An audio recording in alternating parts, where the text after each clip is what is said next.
This poster presents a simple schematic to understand how EU energy and emissions policies will apply to renewable gas pathways.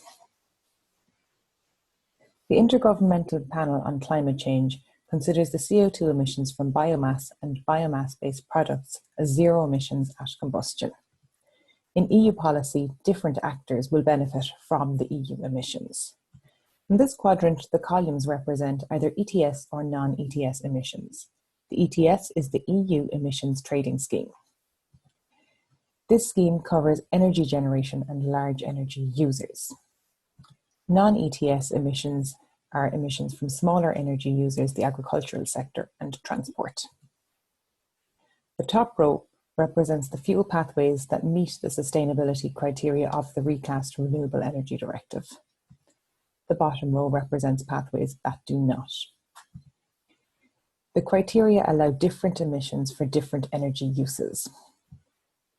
The ownership of the emission saving from renewable energy will depend on the sector in which it is used.